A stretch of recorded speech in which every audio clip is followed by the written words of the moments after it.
ಬೇರೆ ಯಾರೋ ನನ್ನ ಮೇಲೆ ಅತ್ಯಾಚಾರ ಮಾಡಿದ್ದಿದ್ರೆ ನಾನು ಇದನ್ನು ದೊಡ್ಡ ಮುಲ್ಲಾಜಿಲ್ದಂಗೆ ಹೋಗಿ ಕಂಪ್ಲೇಂಟ್ ಕೊಟ್ಟು ಇದು ದೊಡ್ಡ ಇಶ್ಯೂ ಮಾಡಿಬಿಡ್ತಿದ್ದೆ. ಬಟ್ ಇವನು ನನ್ನ ಬೆಸ್ಟ್ ಫ್ರೆಂಡ್, ಒಂದೇ ಕಾರ್ಯಕ್ರಮದಲ್ಲಿ ಒಂದೇ ವೇದಿಕೆಯಲ್ಲಿ ಕೆಲಸ ಮಾಡಿದ್ದೀವಿ, ಅಷ್ಟು ಬೆಸ್ಟ್ ಫ್ರೆಂಡ್.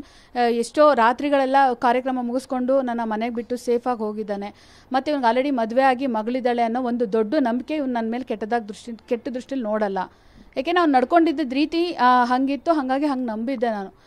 ಯಾವಾಗ ಅವನಿಗೆ ಯಾವ ಥರ ತಲೆಯಲ್ಲಿ ಅದು ಯಾವ ಥರ ಕೆಟ್ಟ ಆಲೋಚನೆ ಯಾಕೆ ಬಂತು ಅಂತಲೂ ನನಗೆ ಗೊತ್ತಿಲ್ಲ. ಒಂದು ಕಾರ್ಯಕ್ರಮದಲ್ಲಿ ನನಗೆ ಹಣ ಕೊಡೋಕ್ಕೆ ಅಂತ ಬರ್ತಾನೆ, ಆ ರೂಮಲ್ಲಿ ನನಗೆ ಉಳ್ಕೊಳ್ಳೋಕ್ಕೆ ರೂಮ್ ಕೊಟ್ಟಿರ್ತಾರೆ, ಬಂದು ನನ್ನ ಮೇಲೆ ಅತ್ಯಾಚಾರ ಮಾಡ್ದ.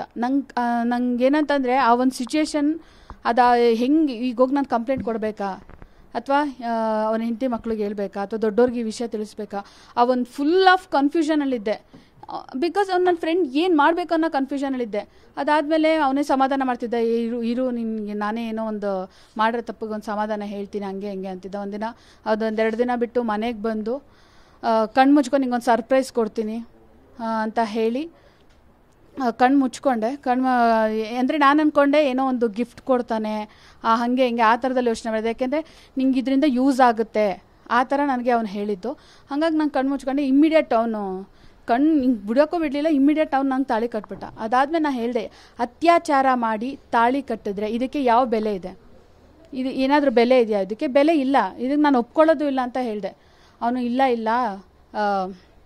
ಇದು ದೇವರೇ ಒಂದು ಮಾಡಿರೋದು, ಯಾಕಂದರೆ ನಮ್ಮ ಅಪ್ಪಂಗೂ ಇಬ್ಬರು ಹೆಣ್ತಿರು, ನಮ್ಮ ತಾತಂಗೂ ಇಬ್ಬರು ಹೆಣ್ತಿರು, ನನಗೂ ಇಬ್ಬರು ಹೆಣ್ತಿರು, ಇಲ್ಲೊಂದು 15 ದಿನ ಇರ್ತೀನಿ, ಅಲ್ಲೊಂದು 15 ದಿನ ಇರ್ತೀನಿ, ರಾಣಿ ಥರ ನೋಡ್ಕೋತೀನಿ, ನಿನ್ನ ಯಾವತ್ತೂ ಕೆಳ ಲೆವೆಲಾಗಿ ನೋಡ್ಕೊಳ್ಳಲ್ಲ, ಹಂಗೆ ಹಿಂಗೆ ಒಂದೆರಡು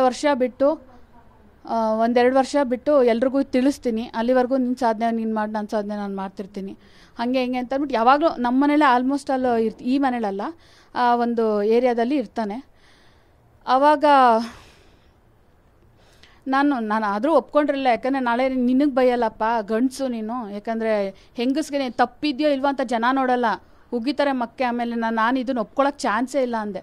ಅವನು ಇಲ್ಲ, ನಾನು ನಿಜವಾಗ್ಲೂ ಯಾರು ಪ್ರಪಂಚದಲ್ಲಿ ಅದು ಹೇಳಿದ್ದಾನೆ, ಪ್ರಪಂಚದಲ್ಲಿ ಯಾರೂ ಸಾಚ ಇಲ್ಲ, ಒಬ್ಬೊಬ್ರದ್ದು DNA ತರಿಸು ಆ ಥರದಲ್ಲೆಲ್ಲ ಮಾತಾಡಿರೋ ಸಾಕ್ಷಿಗಳು ನನ್ನ ಹತ್ರ ಇದ್ದಾವೆ.